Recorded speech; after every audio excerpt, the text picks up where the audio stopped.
trying to find out. It's 8 o'clock, time to conduct the business of the Wayne County Board of Commissioners for a special call meeting on May the 27th to discuss the budget. Ask all people, all persons that have cell phones or pagers, please put them on the silent mode. And that's what I was doing when the marshal was trying to get my attention. I didn't want to be the first one guilty. Invocation, Mr. Mayo. Thank you, Mr. Chairman. Let's pray. Dear Father, we're grateful again to come before you this morning to conduct the business of Wayne County. And Father, as we think about this morning and this past weekend of the Memorial Day honors that we have given to our veterans that are serving in our military and the ones that have given the ultimate sacrifice, we ask, Lord, that you would bless our military today and bless our country, that, Father, we would protect our borders as you have us to do and protect others throughout this world, that, Father, that you might still anoint the United States of America. And, Father, this morning we ask, Lord, that you might bless the OES people, the firefighters, policemen, sheriff's department that are keeping us safe right here in this county and this state. And, Father, that you would be with them each and every day. And, Father, as we conduct this business this morning for the county, we ask, Father, that you would give us divine intervention this morning, that we would act the way you would have us to act. Father, bless this county, bless this state, and bless the United States of America. These things I ask in your name. Amen. Mr. Bill. Standing, face the flag. I pledge allegiance to the flag of the United States of America and to the republic for which it stands, one nation, under God, indivisible, with liberty and justice for all. Thank you, Mr. Mayo, Mr. Bell.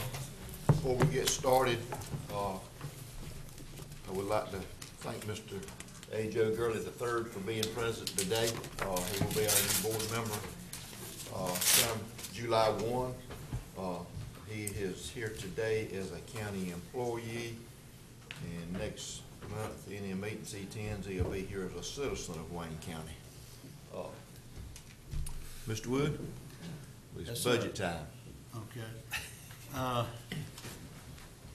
What I'd like to do is just give you a broad overview this morning on the budget, and of course then we can schedule work sessions as you see fit anytime from today through June the 16th to go more in depth on any aspect of it you want to do. A public hearing is scheduled for June the 3rd and the adoption on June 17th, and of course the budget must be in place by July the 1st. I did want to let you know the budget is online, so any citizen who wants to see it can. We've also put a copy in the library, so they can do that as well. Both libraries, excuse me. So we have it in both of the two larger ones. If you'll turn to the Reader's Guide, which is I think the first tab. Some of this we went through at the retreat, but I thought it'd be good just to start back with that. The first thing is you see in that bold type in the second paragraph, it's important to remember that North Carolina's Local Government Budget and Fiscal Control Act requires that all budgets be approved and accounted for during the fiscal year using the modified accrual basis of accounting. And at year end, some of the funds are converted to full accrual accounting in the audit to comply with GASB's principles for governments. I'm not going to read through each one, but just if you look at the next page, a couple of things I do want to highlight for you, which I believe we said in the Reader's Guide, but I want to go over for everybody. First of all, the 110 fund is your general fund. That is the biggest fund in the county. And then what Wayne County does is you have 10 subsidiary general funds. And basically what those are is the finance director likes to keep those separate so that she can account for those funds separately. It's easier to do certain reports that we have to get done during the year and to match up revenues and expenditures in those subsections of the general fund. So the reason they're indented on this sheet is to make it clear that they're actually a part of the general fund. So you'll notice there's 13 listed, but 3 of those have been closed. The US 70 Corridor Commission Fund is closed. The Economic Development Fund is closed. And any monies remaining with the Economic Development Fund are just shown on the balance sheet of the general fund now as restricted assets. So they've kept any fund balance they had, it's just on the balance sheet of the general fund, which is actually what happens at the audit anyway. These are collapsed into the general fund. And then the other one is the E911 System Fund. This is not the separate E911 fund for the state allocation, which we do have to keep separate. This is for the salaries and the operating expenses for that. And this is just, now it's just a department of the, under the general fund.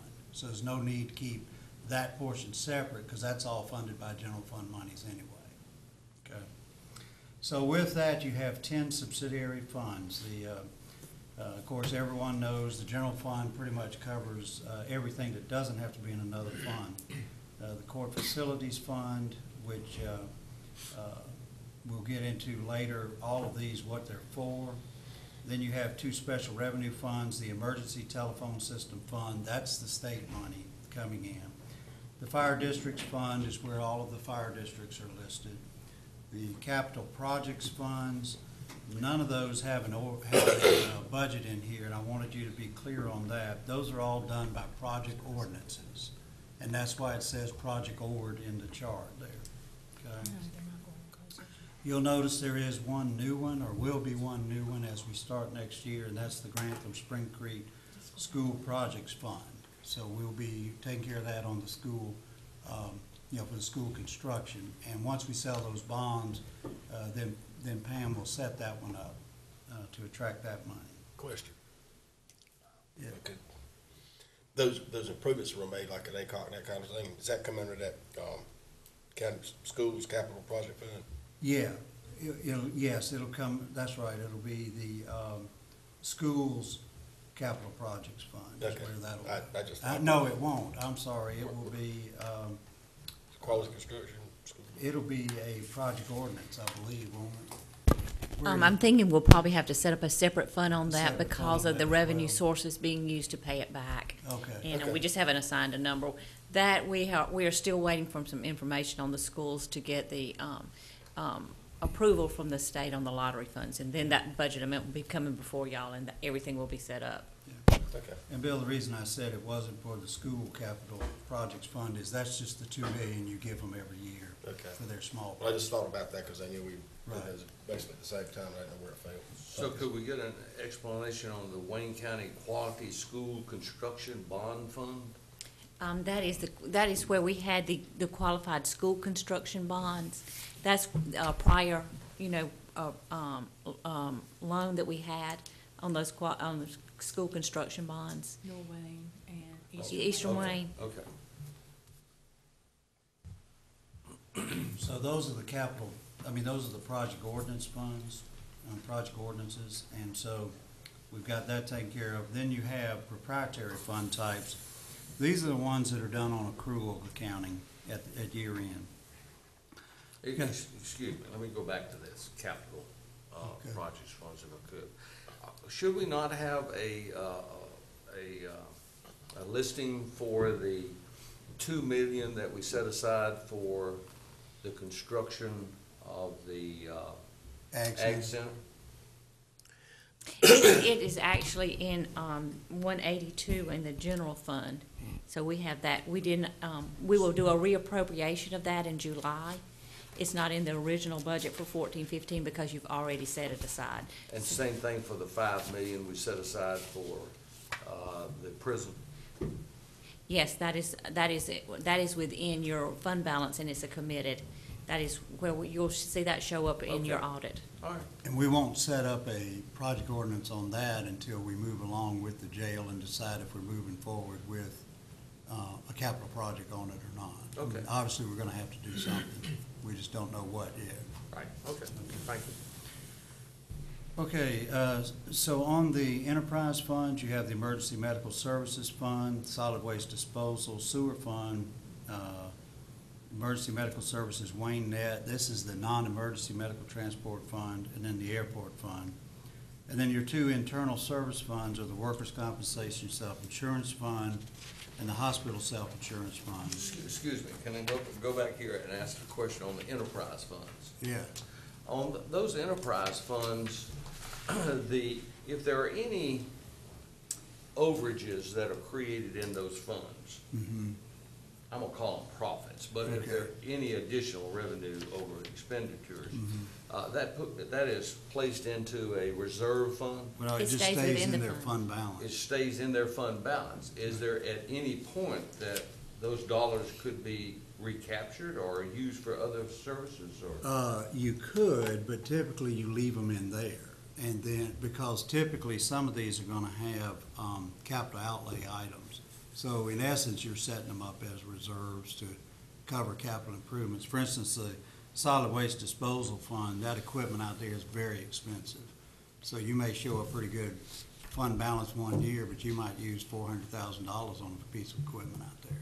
But at some point, if it grew to You some could. point, you could. You could, Withdrawal. or you could reduce the rates, or if it was getting a subsidy from the general fund, you could cut back on that. And that would be the first thing to do, is if it's self-supporting, then don't support it from the general fund. Okay, thank you.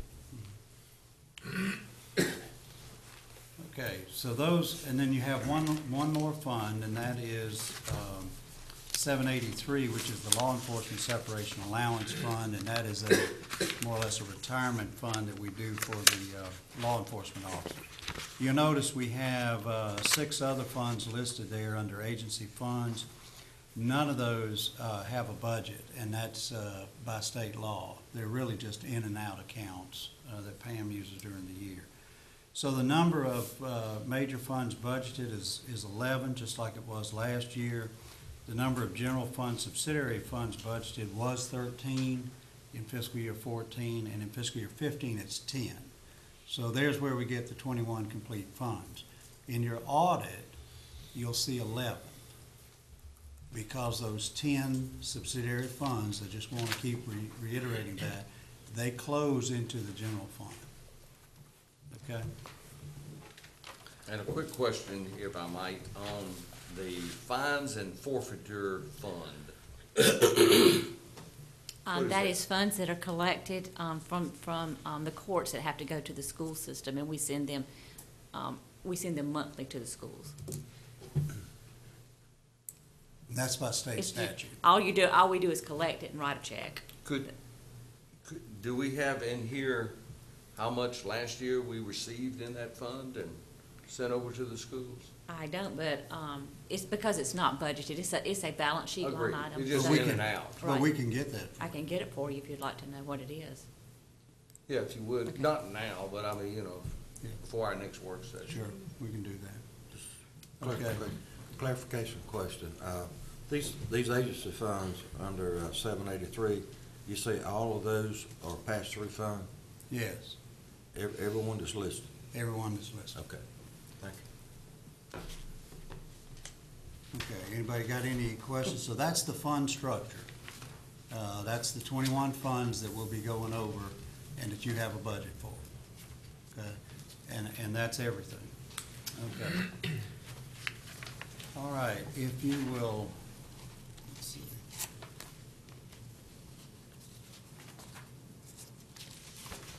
The budget format for this year, like I said, it'll operate with 21 funds as listed in the Reader's Guide. The budget format has an explanation of each fund's purpose, and hopefully you've had a chance to already read some of that. And it also has the major changes affecting it. In the general fund, we have a summary spreadsheet showing the revenues and expenditures, and then comments on the major revenues and the major changes in expenditures. But before we get into an overview of each fund, I'd like to discuss a couple of key points that affect the entire budget. We see a modest improvement in the local economy for fiscal year 15. We believe there will be some improvement in sales tax collections and some improvement in residential construction.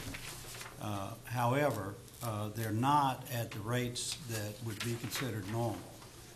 For instance, your property tax rate normally grows about 2.5% to 3%. This one grew 0.7 of 1%. So as you can see, that's probably about 1/3 of what you would minimally expect and about 1/4 of what you could expect in a good year.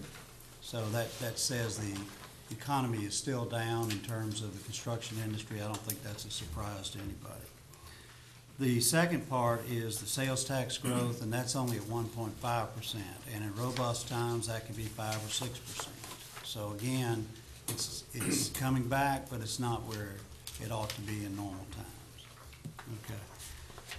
And the reason that I want to emphasize that to you, that's the major part of your revenue sources for the general fund. And so because that's down, and that's your two major revenue sources, you don't have the typical level of revenues that you would have in a robust economy.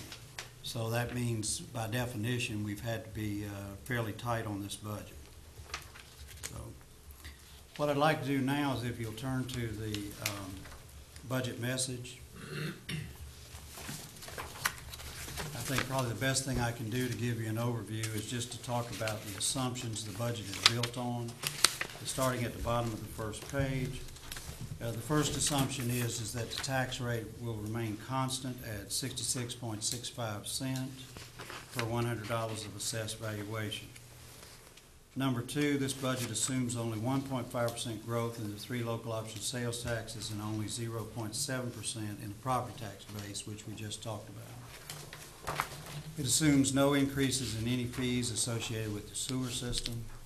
It assumes that adequate available fund balances will be maintained in all operating funds.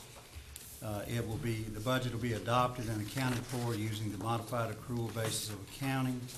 And then the enterprise and internal service funds will be reported in the annual audit using full accrual accounting, similar to private businesses.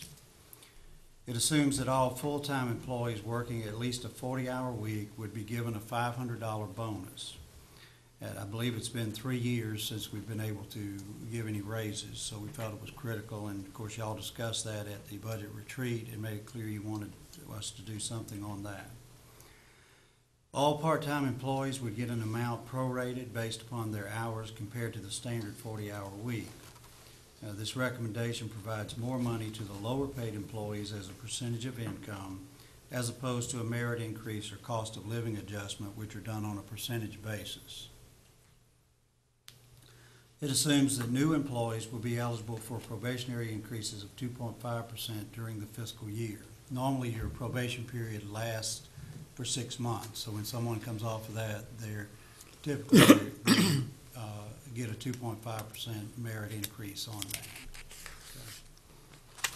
Assumes that there will be a 6% decrease in the county's portions of medical insurance premiums for the PPO and the HSA plan. The 6% decrease will also apply to employees' share of the premium costs for the various dependent care coverages. Excuse me. Yes. Could I back up here? I was not aware of that. The previous two showing a 2.5% increase. Mm-hmm. Am I understanding that when county employees are hired, that once they fulfill their probationary period, they automatically get a 2.5%? Well, they should. I don't think you've been doing it in recent years, but they should get something on that. That's fairly standard. So I'm recommending that you do that. Okay, so we have not been doing that. Right. But in the past, you had been doing it, and then you quit, was my understanding. Can we recall when that stopped? It's been a very long time, very long. But that's a fairly standard thing. So I'm recommending you do that. Well, I'm gonna steal your thunder, Jeff. Okay. Okay. The 2.5, is that? That's a step on the plan. It's a step on the plan. Right. But where I'm going is, has that been 100% across the board?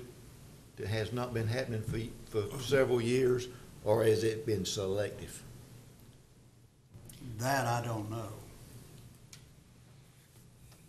I couldn't answer that either because I wasn't doing payroll at that time. Okay. Okay.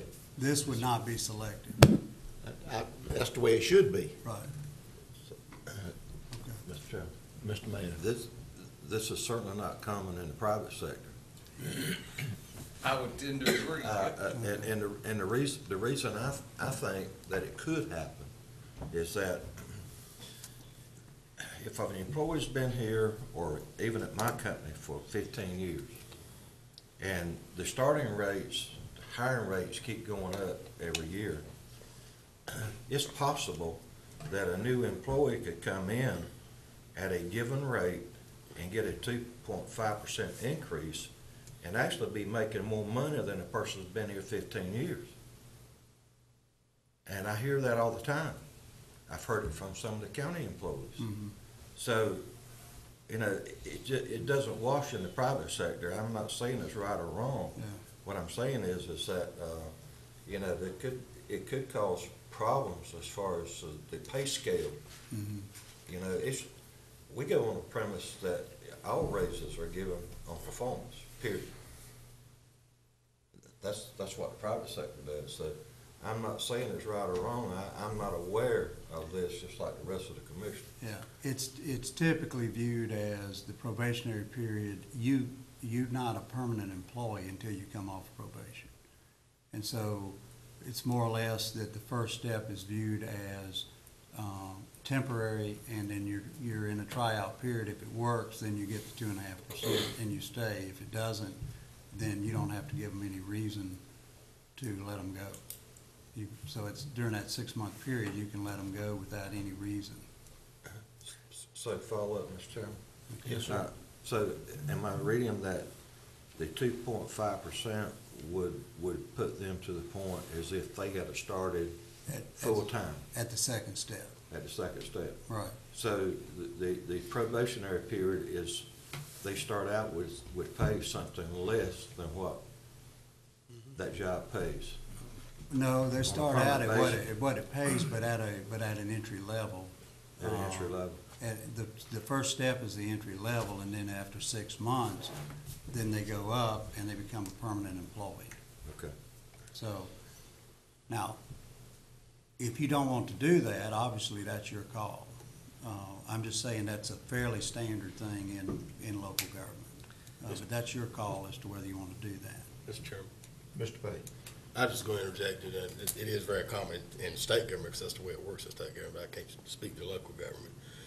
But having said that, like DSS and the health department, they're kind of guided a bit by the state as well. So do they follow this, or have they, they been getting, they come in a certain rate, they get permanent? Well, state, DSS and public health can either fall under your personnel policies, or they can remain under the state.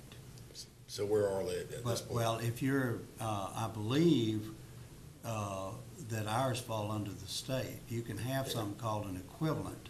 If the state determines that your personnel policies are equivalent to theirs, then they can come under yours. The point I'm making is if they're doing it that part of county government, you're not treating everybody the same. Right. And Right. so we just got to make a decision which way we're going to go. That's right, and that's part of why I'm bringing it up, because you have some people who are state employees on your payroll. And I would just point out that if the state gives them increases, they get them. Same thing with cooperative extension. We have an MOU with North Carolina State University on that, and you pay part of their salaries, but they're actually employees of the state university system. Clerk of the court, same thing? Clerk's purely state, Purely state. no Okay. county money in except for the facility. So it's something we probably should look into further. I don't know that you're gonna solve this today. I just wanted to go through So it. we could bring this up during our work Oh, sure, session. yeah, we're gonna have work sessions, and so, if you want to delve into that deeper, we can do that. This is not the only meeting that we're gonna have here. This is just to give you an overview. Okay. And so you can highlight anything you wanna drill down on. Brought me one. Yeah, okay. Well, just one other thing about a percent of increase. Taking the fact that I heard it said that it may not have been done for a while, but it sort of goes along with the fact that state employees have not been given raises on their steps for a while. So when we consider what we're gonna do, we need to look at the history of what has been done and then consider what should be the right thing to do versus following lockstep what the state is doing when they cut out the steps and all that kind of thing. Because looking at where a person was hired back here last week, I was looking at some new hires. And it looked like it was right about at minimum wage that they were hired at. I don't remember exactly the dollar, but it was $7 and change or low $8 and change. So a 2.5% would not automatically start jumping them so high.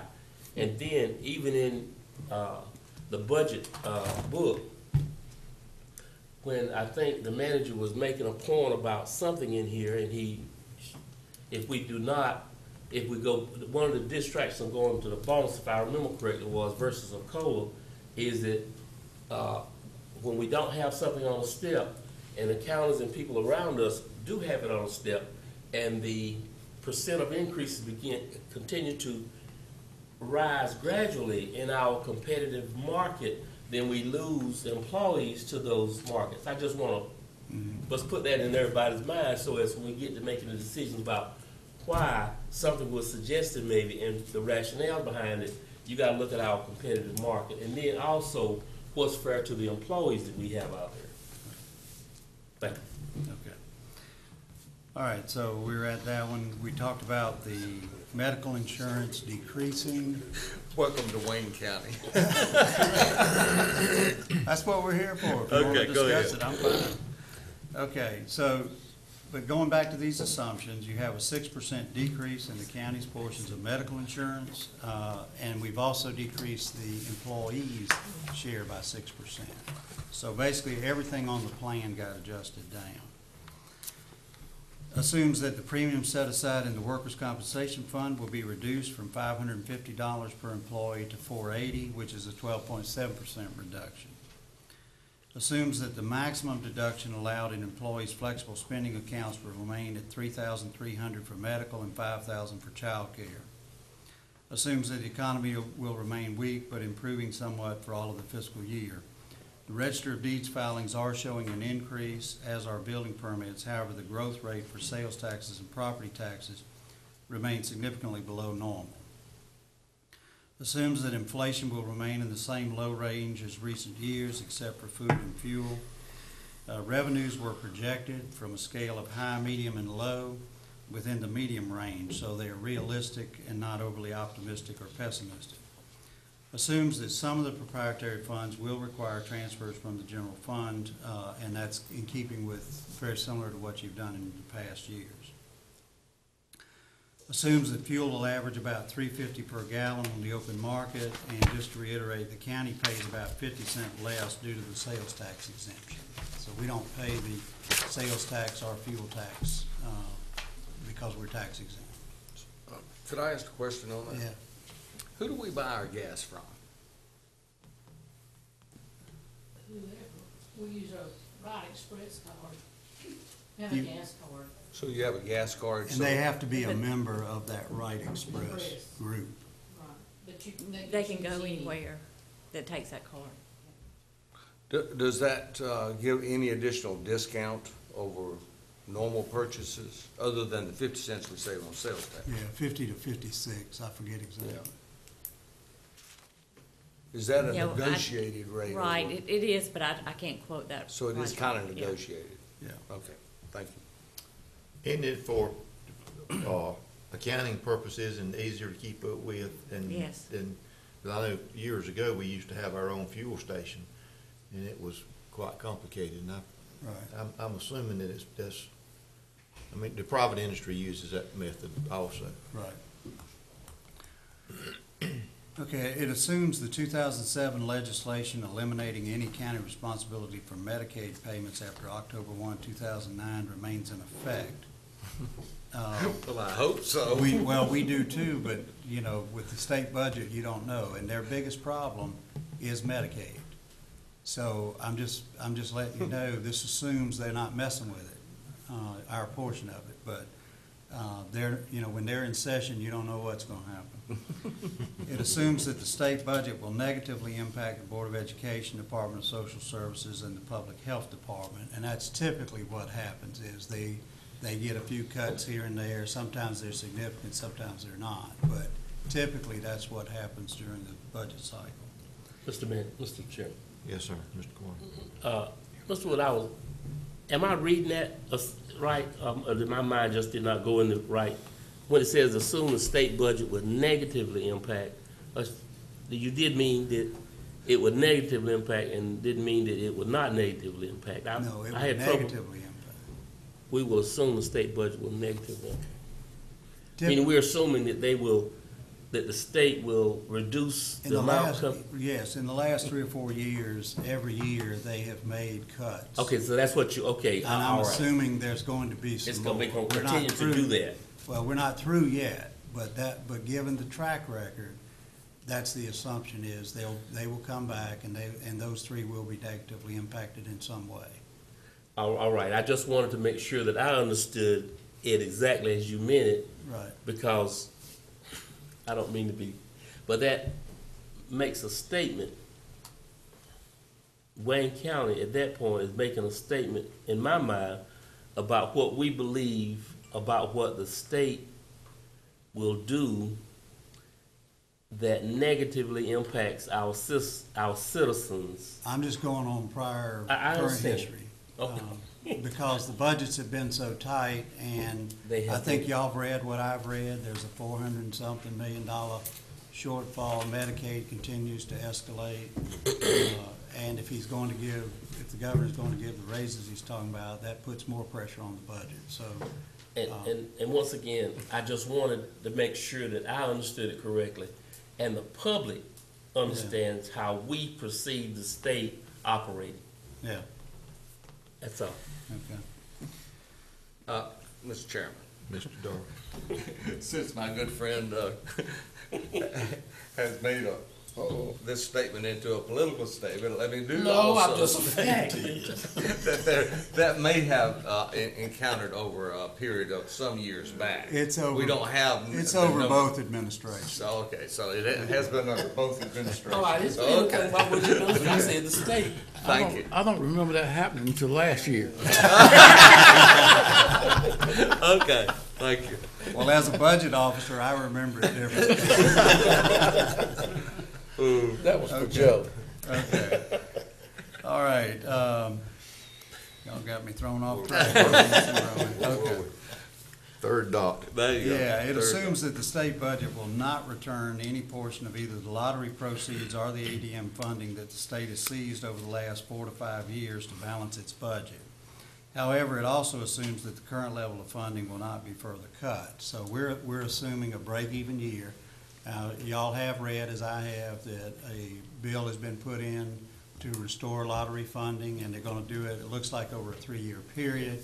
It seems to have a lot of bipartisan support at this point. Of course, as we know, all of our legislative delegation, Republican and Democrat, have committed to restore that for us. And I believe they've signed on as sponsors of that bill, so we applaud that. But we're assuming that nothing will change this year. If it does, that just means we'll have more funding for our schools for the capital outlay in future years. Okay. And then it assumes that the financing of Grantham Middle School and Spring Creek Middle School will close after July 1, which means that only one semi-annual interest payment will be due in fiscal year 15. The amount pledged by the Board of Education annually will more than cover that expense in fiscal year 15. However, in the following fiscal year, the county will face 2 semi-annual interest payments and the annual payment of principal. And that will impact the budget by about $480,000, because as you recall, the schools have pledged that they would pay $2.2 million. So what I'm saying is our estimate is that the first year of interest will be, even after they pay the 2.2, will be still about another $840,000. Okay. Now, it may come in less than that. We'll have to go through and see how we end up when we issue the bonds. but I want to stress to you, it's critical that we get that into July 1, because after July 1, 6 months is January, the next one is in the following fiscal year when you get back to July. So we do not want to close on those bonds prior to June, and that's why. You're not gonna be able to. Not gonna be Just able get to. it for the So, LGC till yeah. July. So we'll be fine, Could I follow up on a question on that? yeah. With that in mind, are we projecting that this would be level principal payment? Yes, it's level principal. So each year, the good news is the worst case is the first year, and then the interest starts declining thereafter. So the county's portion of that would be higher in the First few years and then decline down. That's correct. So it won't be long before we're at that 700 level we had talked about before, and then you will actually go below that Right. in the future years. And if you remember, we did the math to show it was actually better to do it that way. We saved, I forgot what it was, but it was well over, I think, $1 million doing it that way. Right, okay, Okay. thank you. Okay, the next thing I wanted to go over with you is just the major issues. And the first one is, of course, and that is the local, state, and national economies and how that impacts us. I'm not going to sit here and read everything I wrote there. I think most of you have had an opportunity to read through that. Our primary concern is that when we look at the impact on the local economy, our major revenue sources are not growing at a normal rate. And so that's the primary emphasis I want there. And also that while the official unemployment rate's coming down, if you look at the labor participation rate, it's at one of the lowest in decades. So those things seem to contradict each other. So it's not a strong economic recovery, and I think most people understand that. Okay, the property tax rate is recommended to stay at the current 66.65 cent. And on the next page, we show the chart. We've been through that before, but just to highlight it for you, Wayne County has the second lowest tax rate of the surrounding counties. And you see all of those listed here. We're at 66.65. The lowest is Craven County, and the thing I would point out about Craven County is they have, and I put it in the notes over here, I believe they have about a 48% higher, their property tax base is 49% higher than ours, because they're $93,000 per taxpayer, per capita, and we're 62,000 per capita. Does everybody see that? Yeah. So it's easy to have a lower tax rate when you're multiplying it by 1.5 times the base, and that's why they're lower than you are. Okay. On the counties from 100 to 150,000 population, you'll see that we're the 6th lowest there. The first three are quite a bit of retirees. You'll also see, again, Craven County, is 49% higher. If you look at Brunswick and Henderson County, they're significantly higher than we are. Brunswick County is over 3 times the tax base that we have per capita. They're at $219,000 per capita. You're at $62,000 per capita. Is that, wealthy retirees? It's beachfront property Beachfront primarily and things like that. Yeah, retirees. And Henderson County is Hendersonville. That's become a retirement area as well, south of Asheville. And you're all familiar with Craven County, which is New Bern. Well, And then the nuclear, that is where a nuclear plant is, isn't it? Brunswick, yes, they also have Is that. that part of that Mhm. pitch also? Right. So when you look at it, they've just got a huge tax base, and consequently, they're able to have a much lower tax rate. So it sounds like we need to go on a marketing campaign to attract retirees. Great job. That Great pres- job. That presentation,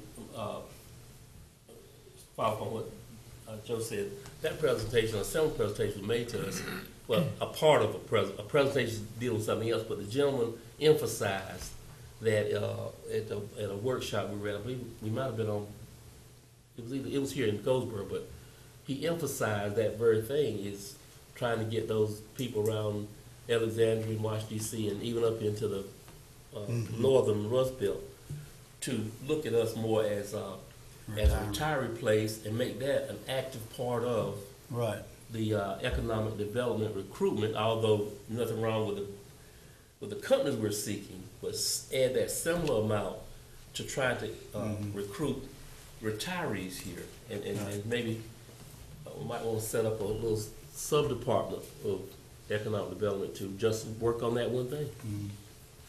Looking at that. Well, you can Thank- see, I mean, it's lucrative.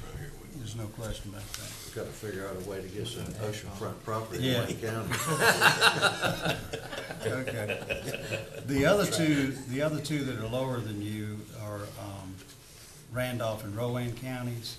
And just wanted to point out, Randolph County has a tax rate that's 8.5% lower than Wayne County's, but it has a tax base per capita that's 14% larger than Wayne County. So that explains why they're lower.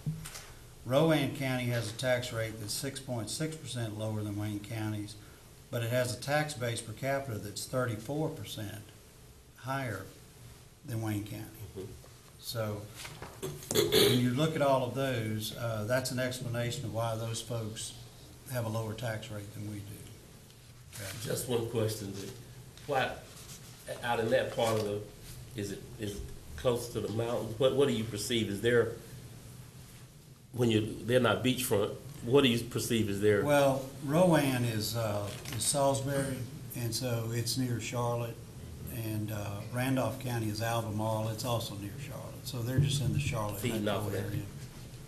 Yeah. Okay.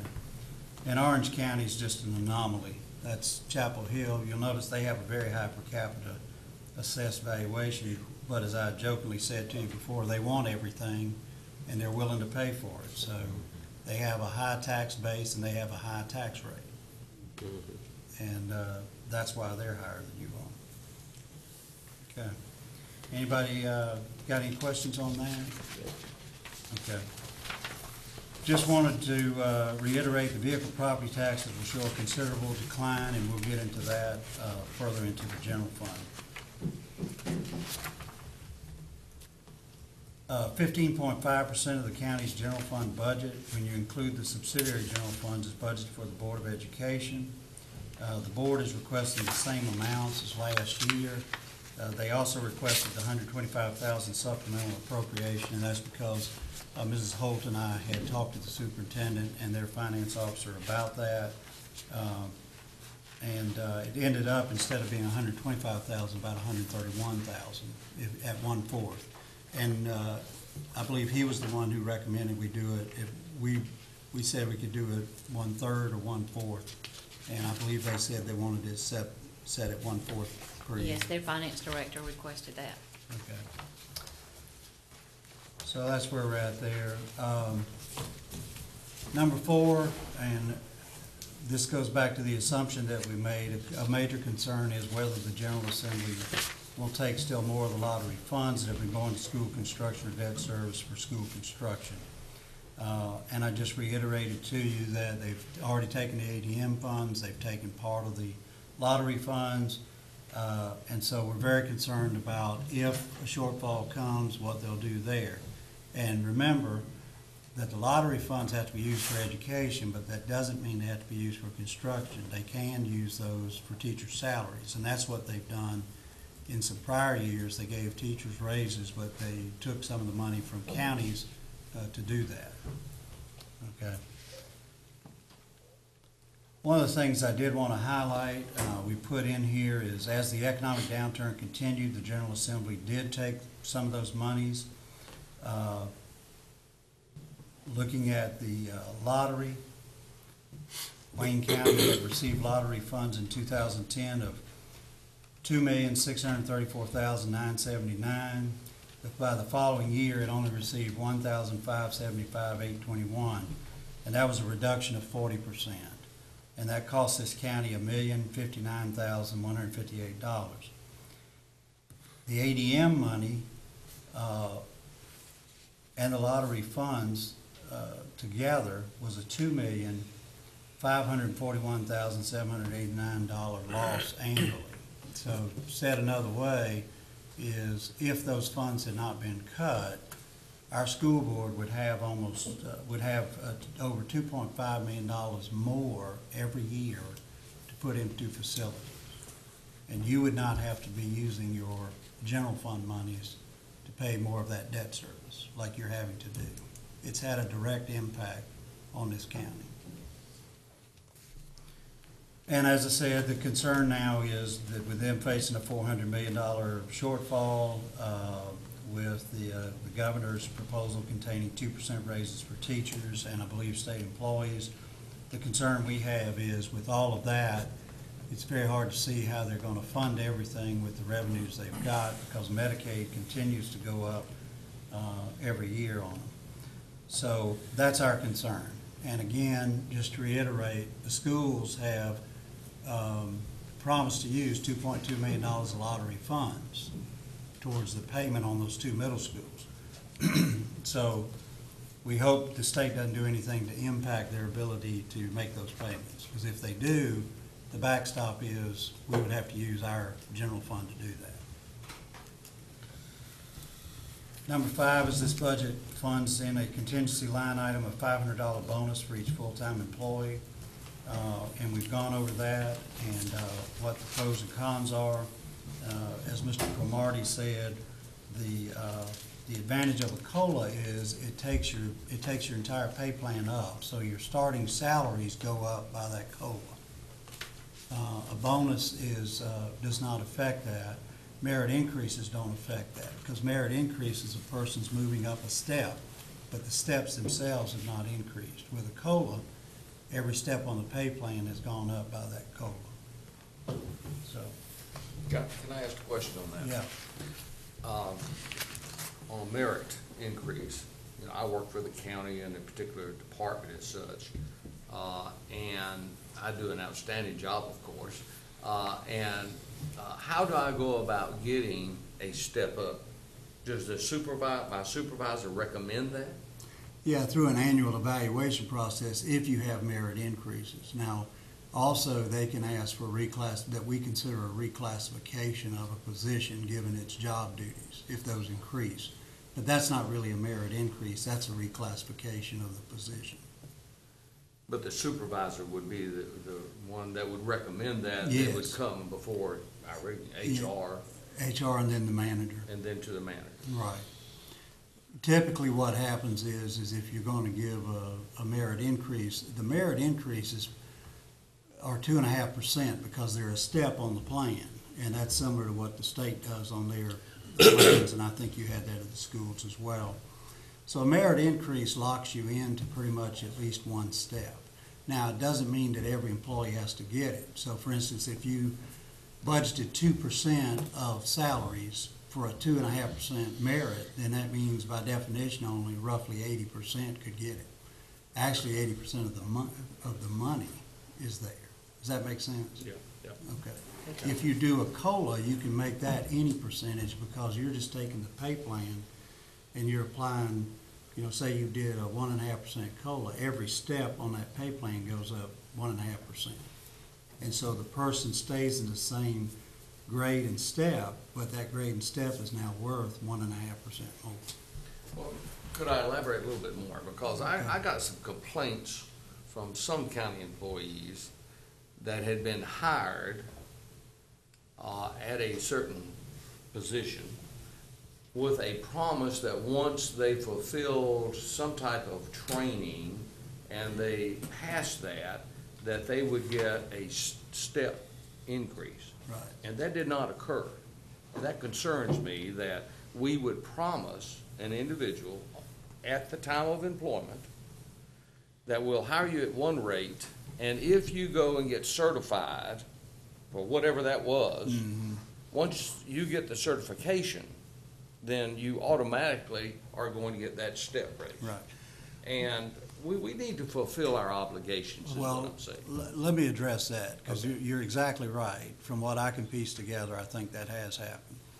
What I would propose that you look at doing there is we should systematically go through our positions and make a list of those positions that if you get a certain certification, that results in an automatic increase.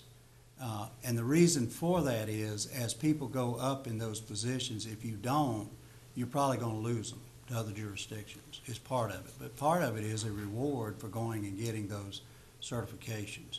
So that's fairly standard, but what I could not find here was any listing where that had been done systematically. And to me, what I'm used to doing is preparing that list. I would bring it to you in the form of a resolution with the list attached, and then you would either approve or disapprove of everything on there. And then once you do that, then we administer that automatically.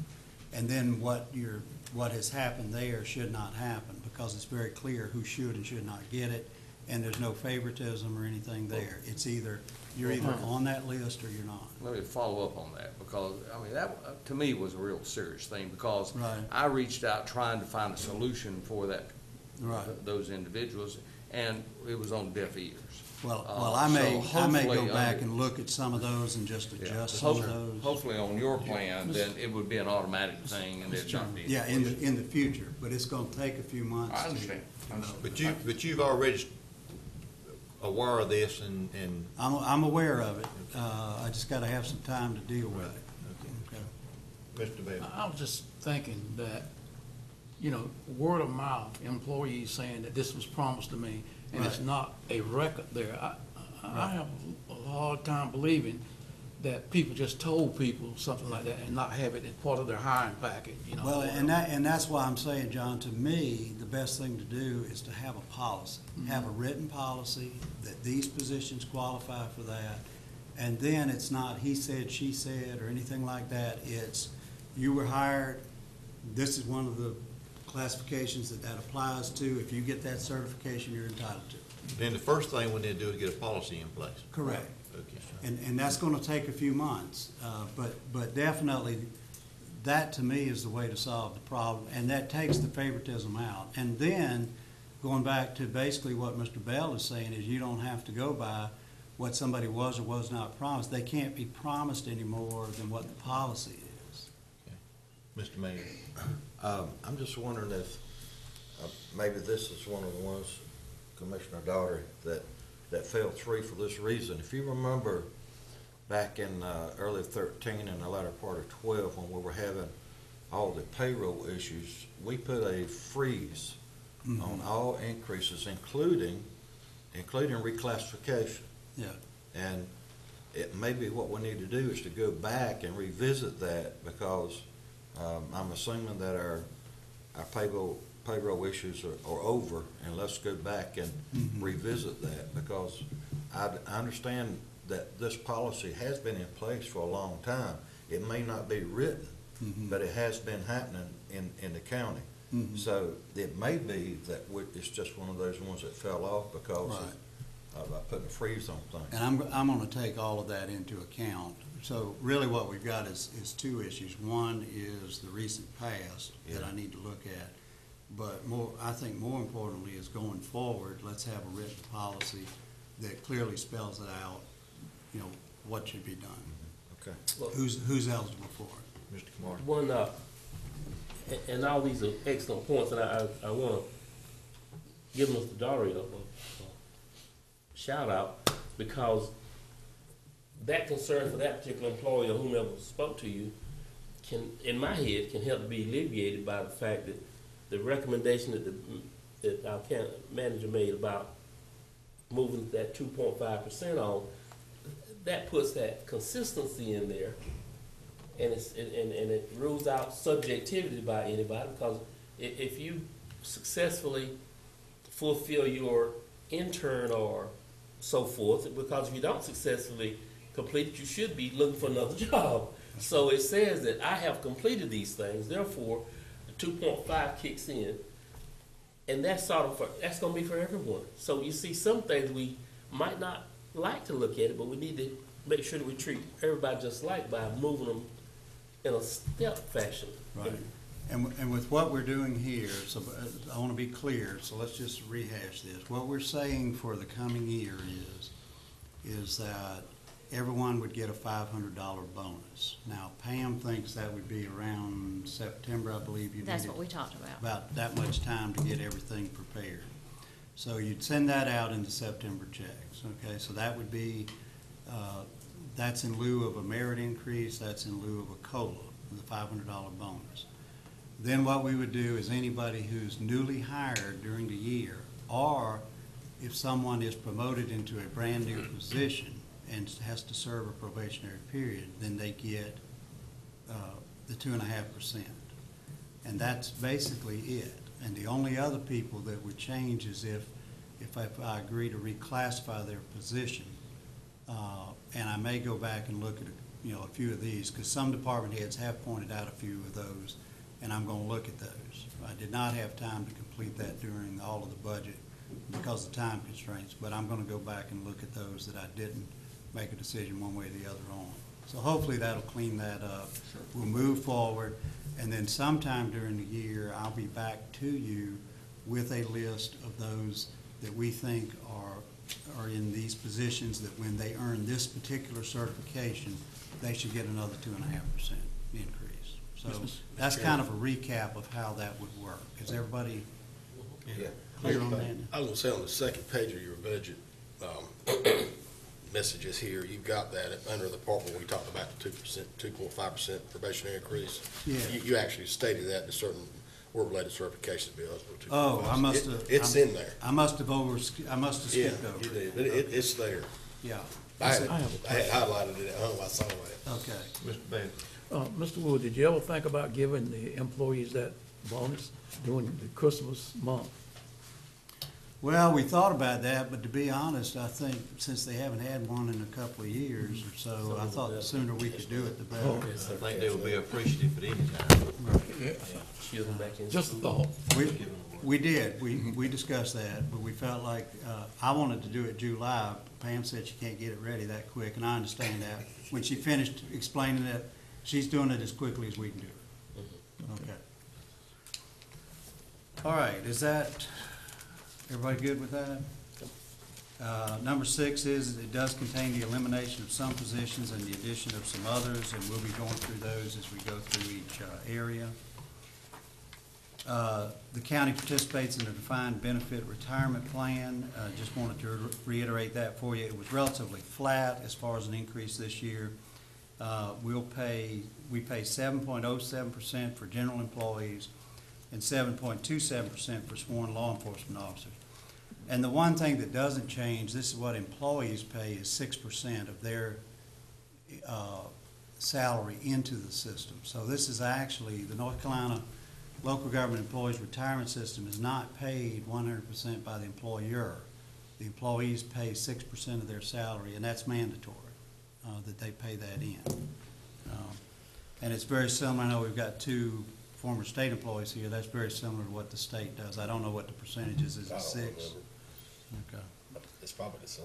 All right, so that was a slight decrease. The main, and I wanted you to know how that's done, but the other reason that's in there is you're gonna read a lot, and probably have read a lot, about a lot of state retirement systems being in deep trouble financially.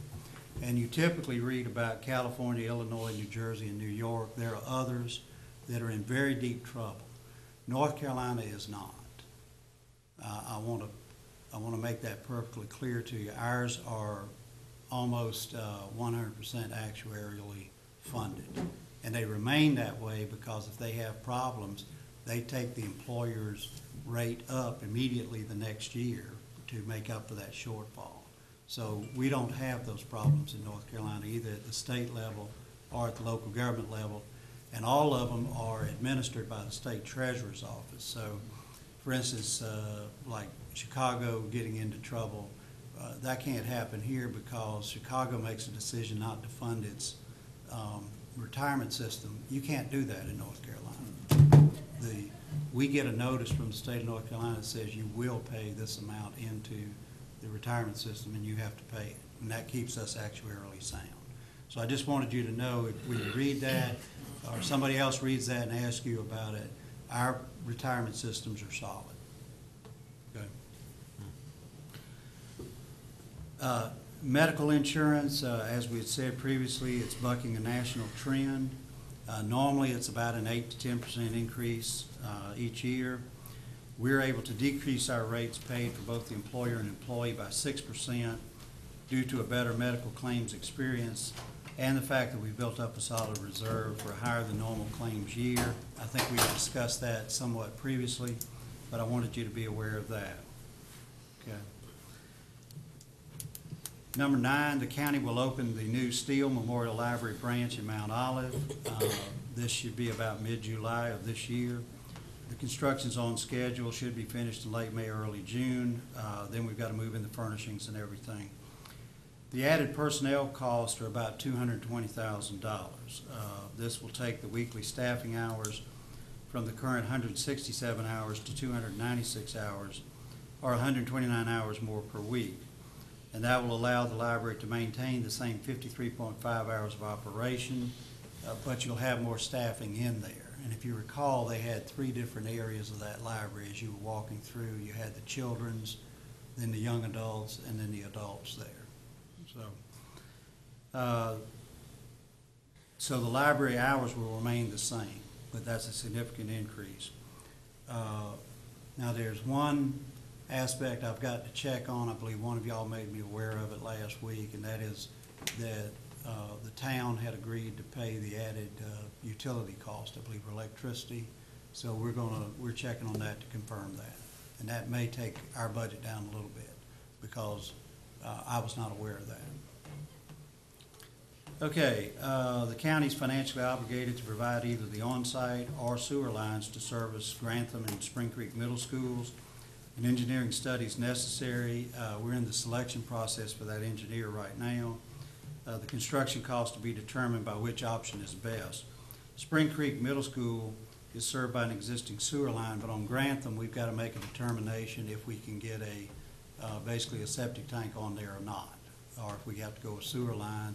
There's also a possibility if we can't get a septic tank on site that we could buy an adjacent site and put a septic tank in there, because the sewer line is going to be very expensive there. It's a long run to get to an existing sewer system.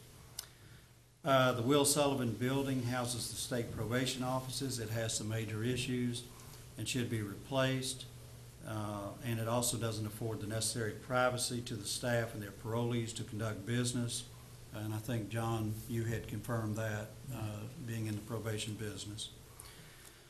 The current jail is inadequate to handle the volume of inmates we're processing.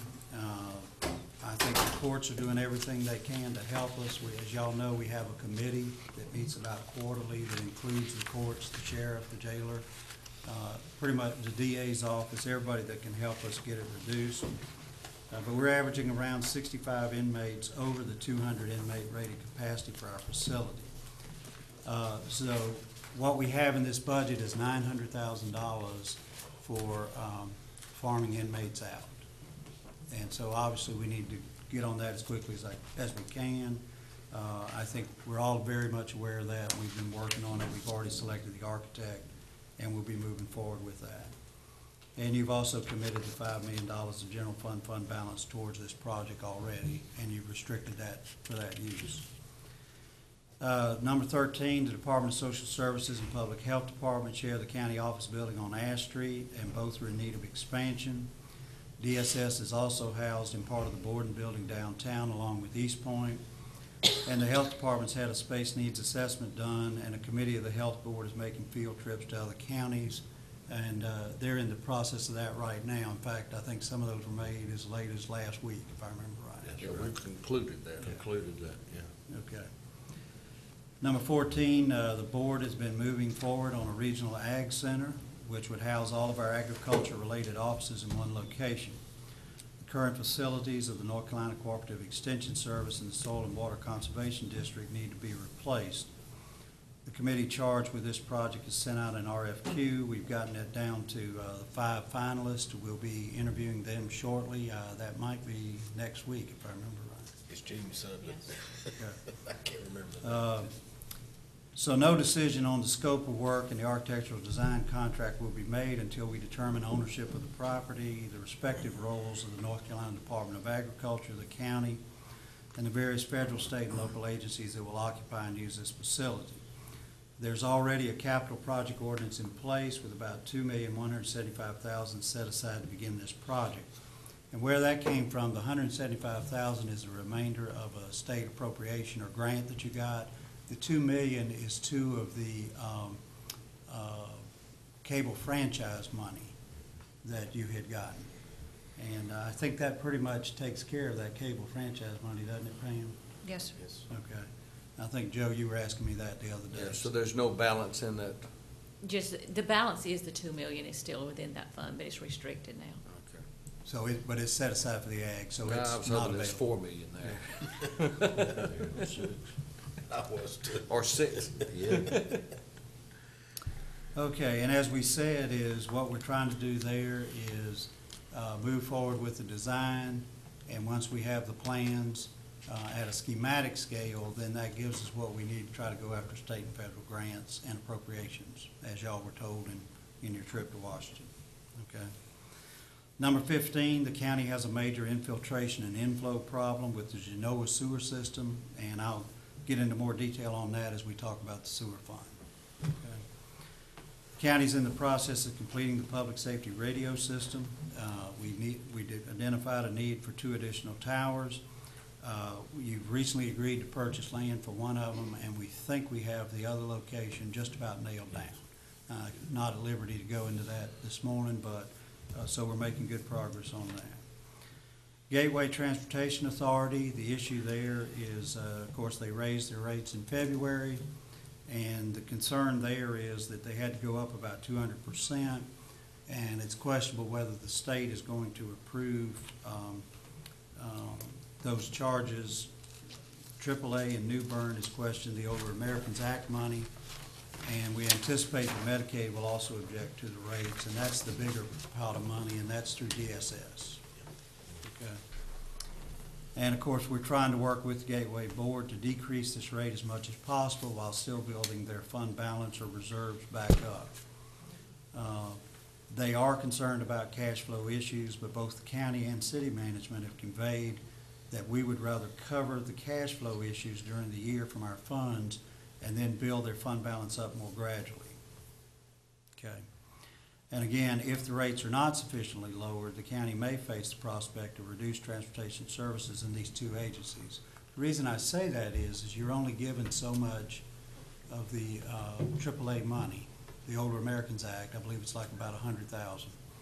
You're only given so much Medicaid money. So if you pay at a much higher rate, you're going to exhaust those funds a lot quicker. Okay, so we may have to get into some sort of rationing scheme there, but I just want to make you aware of that, so we're still working on that problem. The city of Goldsboro is requesting $276,000 as our contribution to building offices for Gateway within the proposed transfer station. And in addition, there would be an area to park our vans. This is being negotiated, but no decision has been made at this time. Number 19, the only contingency is reserved to fund the employee bonuses discussed above. So when you see that contingency line item in there for $500,000, that's the bonuses. So I didn't want anybody to get confused and think there's $500,000 sitting there that we could do other things with. That money's committed if you go with the bonuses. Okay. So what that also means is that if we have anything unusual come up during the year, we would have to use fund balance, which is what you're doing now. Whenever a budget amendment comes up, we don't have the money covering it. Number 20, I think, is pretty obvious, but it needs to be stated that in all likelihood, you're going to vote on this budget June 17th, and we won't know what the state will have done on everything. And that happens every year. The timing is just not what it ought to be, and they could impact us. So we just need to keep that in mind. And the only thing I know to do through the years is just continue to be in contact with NCACC, keep our ear to the ground, talk to our legislators, and try to get some early warning if something's going to happen where they push some cost onto us or take some of our revenues. Now, they're already talking about pushing some cost onto us. You may have seen recently where they want to take the Medicaid cost I believe I'm trying to remember who that's for, not Medicaid, workers' comp costs that are for some people who are state employees and push that onto us. So that's already being discussed this year. And things like that happen every year. And that's why I was talking about the negative impacts. So I don't know if that bill's gonna make it yet or not, but I'm sure that's part of what we'll hear tomorrow when we go to the NCACC Assembly Day, General Assembly Day. Okay. This budget appropriates some fund balances in the general fund, and I just wanted to make the comment that the appropriation is well below the amount that we think you'll underspend this budget. Consequently, we would not actually use any fund balance.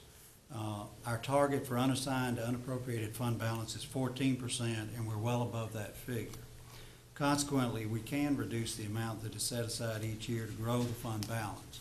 In other words, once you're well above your target, there's no need to grow it substantially. You can cut back on the rate of growth or even make it neutral.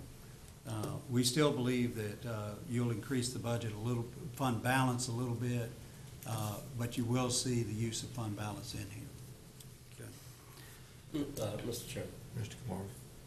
Mr. Wood, when you use that language and you say that we would not grow our fund balance, in layman's language, does that mean that there would not be any increase in fees charged to the citizens for a range of services? I mean, looking through your... We're not going up on anything. You're not going up on anything. Fine. Okay. I'll just leave it. Okay. But to answer your question is yes. It should mean the fees can remain as they are. Now, the one possible exception, and I want to be very upfront about this, is y'all know we have an I&I problem on that sewer fund. And that affects a very small group of people. We don't know yet what it's going to take to fix that. And so I may have to come back to you with that, but I won't know that until we know the extent of the problems. And we're supposed to be getting that here within the next week or so. And then once we know that, Pam and Milford and I need to sit down, figure out how we're going to pay for all this, and then I'll come back to you with a recommendation on that. But that's the one, I guess, caveat I would say to that, Ed, is that's an unknown at this point.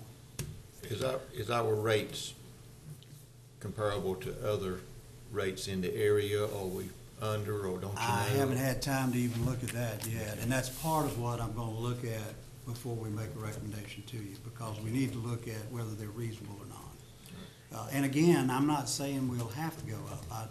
I don't know yet, because I don't know the extent of the problem yet. One small follow-up to that, since my chairman did touch on a little bit further. I'm looking at this document and a portion of it where it spell out the fees and charges for all kinds of things that the citizens have to pay for. Right. And the citizens are hopefully listening to this, or will see it, this meeting. There is a concern voiced to me by constituents that, and I just go and pick one, the rated charge it costs to have a person transported from their home to the hospital is a fee that is perceived as being enormous. I would like to know if that fee is consistent with other counties around us, but more importantly, how that fee was arrived at. Okay. And the reason that I say that is because as we discuss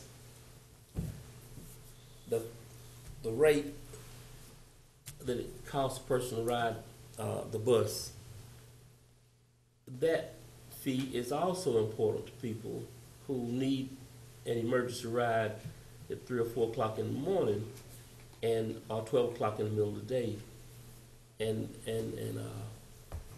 So that was brought to me, and I promised the person who asked me specifically about it that I would try to find what the answer was. Number one, how did it get there? Is that reasonable? Is it Okay. consistent with what's around us? And does it need to stay there? Mm-hmm.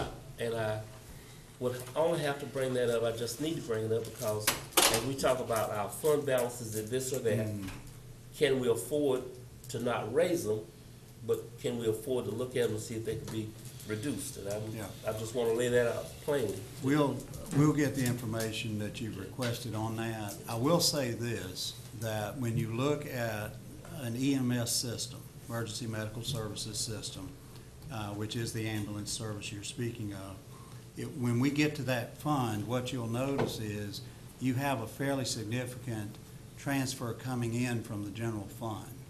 So those rates actually don't cover all of our cost. It's subsidized by tax money. So to the extent that you take those rates down, you would have to take the amount of tax money coming in up to cover those expenses. So I just want to, that's basically how you finance it. And so we can look at it in detail as we get to that fund, but that's kind of the overview of it, Ed, as to how you would handle that. So it's either the rates or taxes. Right. Okay. Let's move on to the conclusion, then let's take about a 10-minute break, please, sir. Okay. All right. The next thing I'd like to go over with you very quickly is the summary budget for all funds, and that's the next tab. This is a chart you've not had before in your budget, so I wanted to spend a little time with you on that. This basically is a summary of the entire budget. And so I wanted to go over it. Let me just take the general fund and walk you through that, and then each one operates the same way. In the general fund, you have unassigned, unrestricted fund balance per your audit. You'll see that date, June 30, 2013. That's right out of the audit. So that's the starting point. That's the $22,029,608. Then what we have had the finance director do is go through and estimate how we're going to end the current year in another month. And you'll notice that you have the estimated revenues coming in. I want to stress, these are not budgeted. These are what we think you're going to actually take in and actually spend. So this is not the budget, this is how we think we're going to end the year. So you take in about $80.9 million, estimated transfers in $15,000, estimated expenditures $38, estimated transfers out $39 million, and then you committed fund balance for the detention facility of $5 million. And since that money's still there, but it's no longer unassigned, unrestricted. It's actually restricted for the jail. So it doesn't go in unassigned. So that drops that, even though the money's still there. Is everybody clear on that?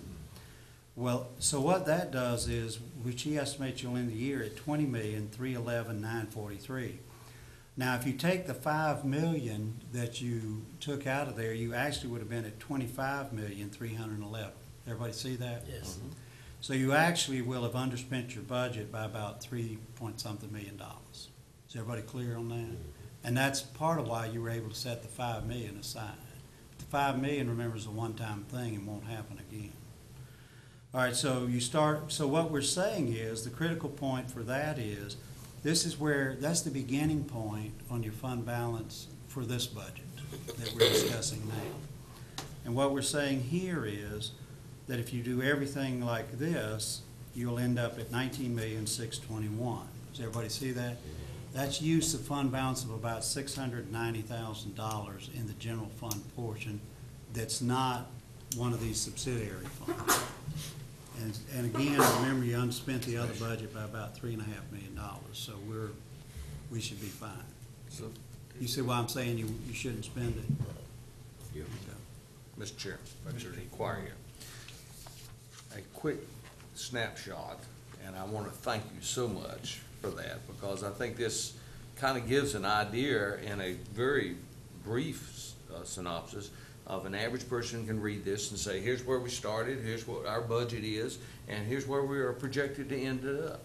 And ending up, it looks like we are actually going to be about $700,000 less in Right. fund balance. That's Is right. that correct? That's correct, 690,000. And what I'm saying to you is, that's if you spent every dime. But you'll typically take in a little more revenue than we budgeted, and you'll underspend the budget somewhat, and so you won't actually use that. Well, but this has never been done before, and I just want to applaud you for it because it's been so complicated. I've heard commissioners even refer to this, whatever this thing is. Here you can see very clearly that we budgeted over the next year, and we're actually using some fund balance. We're not building, Correct. again, the fund balance. That's correct. That's correct, because it's not necessary. Thank you, Mr. Chair. If I could go through a court facility one, and the only reason for that is every one of these subsidiary general funds operates like this court fund, okay? So the court fund, you'll notice, is not under the unassigned, unrestricted fund balance like the general fund is. It's restricted fund balance. And if you go to your audit, you'll see that this unassigned, unrestricted fund balance is in the audit at 22, but then you also have all these restricted amounts, okay? So what the court facilities are saying is that part of the general fund audit, there's $377,300 set aside or restricted as fund balance for the court system. Now, as we say when we get to the court fund, we don't pay we don't pay for the people, we pay to maintain the facilities. By law, we have to provide the facilities for the Superior Court, District Court, and Magistrates Court. So you have estimated revenues this year of 159, we're gonna spend 102, so that will actually grow, and the starting point is 434,000. And in the coming year, we say we're gonna take in 159 and spend 159, so it'll stay the same. Now, I will tell you, we are looking at a project there right now that I don't have in the budget because we're going to try to do it before the year end, and that is Judge Jones has complained about the reverberation in the courtroom, and it's valid. And Milford and I are looking at putting up some acoustical panels along those walls. They look just like the paneling here. They don't stick out or anything. And we went to Greenville, North Carolina, and looked at their major courtroom because the judge holds court there, and he told us if you want to see one where it really works well, Greenville would be the place to look. And he's absolutely right. We sat in on a trial for 10 minutes, and the sound is perfect in there. So that's where we want to get to. But that would come out of this fund. Anyway, those others work like that.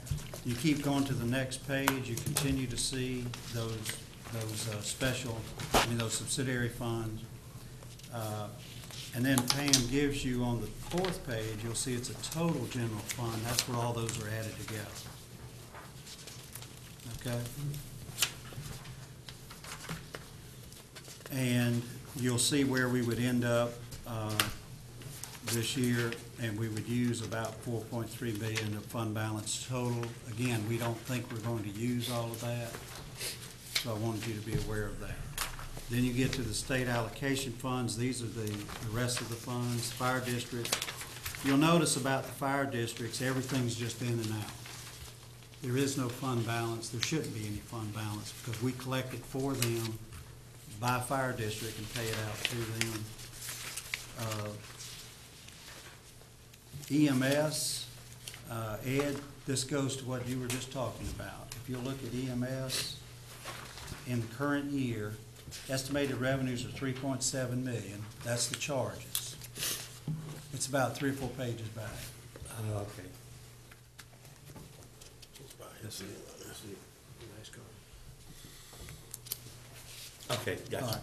So if you look in the middle part, you've got 3.7 million estimated revenues. Here's the critical part. Estimated transfers in 2.4 million. That's a transfer in from the general fund. From the general fund. So that's the tax money I'm talking about coming in to offset some of those costs, okay?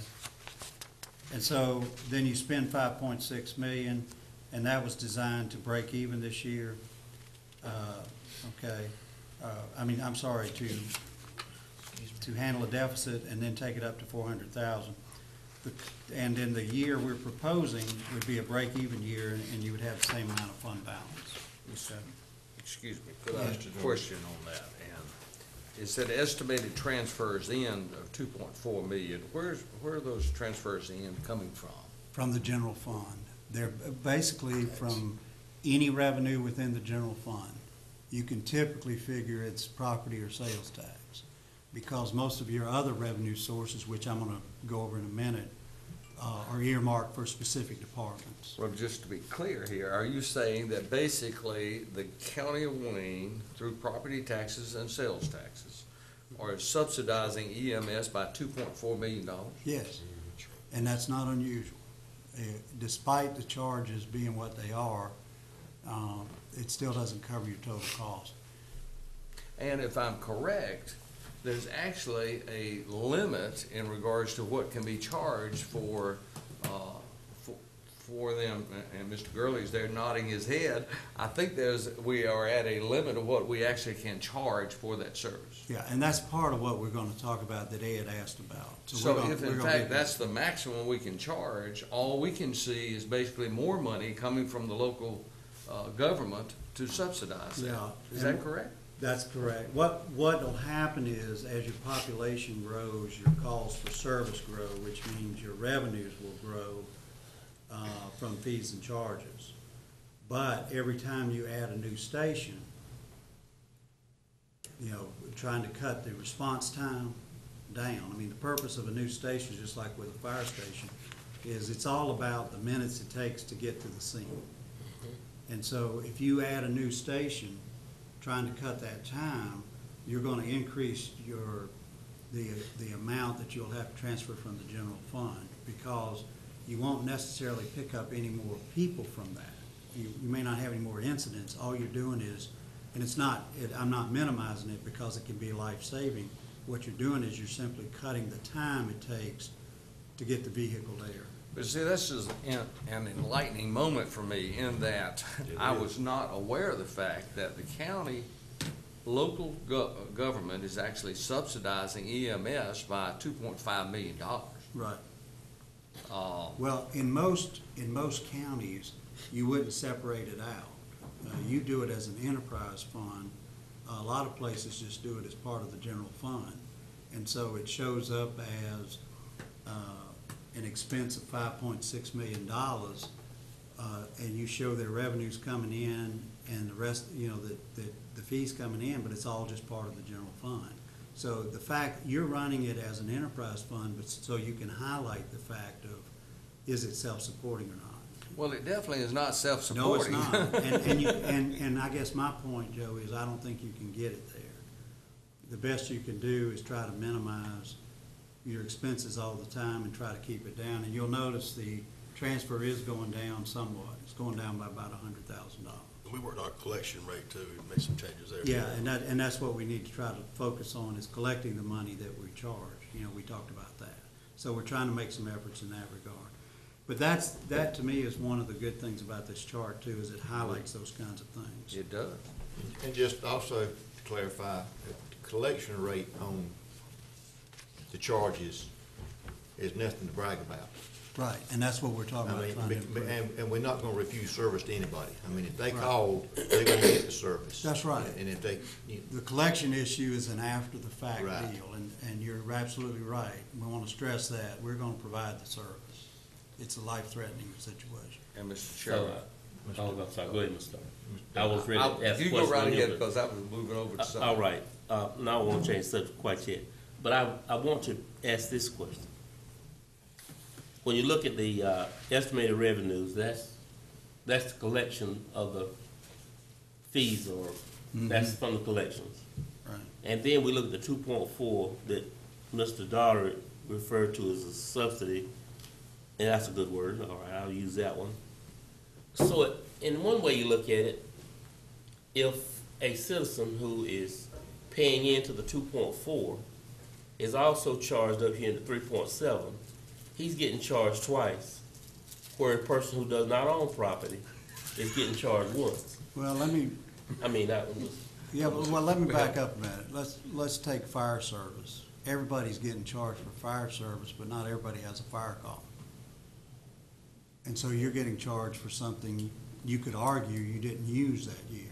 But the reality is you did use it because it's insurance. And that's what this is. This is insurance that if Ed Cromartie gets a EMS call, we're gonna be there. Right. But you may not use it for 10 years, and I hope you don't. True. Never. Mr. See, But, go ahead. I had looked at it this way. See, that's See if how I you looked at it. look at it different. The world according to Joe Daughter. But anyway, I looked at it this way, and that is if the charge is $650 to ride the ambulance, if that's the charge, that actually that charge should have been about $1,000. So actually they got a bargain by only being charged $600. I want to pull it here, you see. They just did. Do what? You just heard Steve's got it. Mr. Mayor. I just want to say this, just for the benefit of all of you that weren't here when we first started the EMS. We have the best EMS system in the state of North Carolina. It's good. Mr. Chairman, Let's move on. Mr. Mayor. I just have a question. This does include Wayne Net under EMS, is that right? Or is that No, that's a separate? separate fund. Okay. That's, if you go to the next page, Oh, Mr. Chairman, before we go further, I need to go back. And if I could go back to where the Fund 182, Ms. Holt, on the cable, it said the restricted fund balance is $4,600,000 as of June 30th of 2013. yeah, but if you'll notice, it's down to 2,199,000, and then you've restricted, and we haven't touched anything there, but down. Where did we expend 2.4 million? We did an analysis on that fund and determined what portion of it was restricted and what was unrestricted. The unrestricted portion was moved to the general fund. Oh, see, I was thinking there'd be 4 million. Y'all Yeah. just moved it. Right. So we moved 2.4 million since it was unrestricted into the general fund. Right. And then Leaving you've got only the 2 And then you've got, leaving 2.199, and you've taken 2 million of that for the ag, so you basically have about 199. Okay, Okay. all right, thank you. Okay. All right, so the rest of it, again, I don't want to belabor this chart, but it does give you every fund on here. So that, in essence, on about 6 pages, that is the budget. Okay. But the main thing it does is it gives you the starting points on your fund balances so that you see the financial condition of each fund before we start. Okay. Excuse me, we were talking about Wayne Net. Wayne Ness. All right, Wayne Net, Non-emergency EMS? that's the non-emergency EMS. Well, I better hush. No comment. Okay. What? Well, we're gonna go over each one. We're gonna go over each fund separately. So if you've got a particular question on a fund, we can, we'll get to that. Okay, just going through the budget, the next thing, of course. Mr. Wood, Yes. could we take about a 10-minute? Oh, yes, sir, you had said.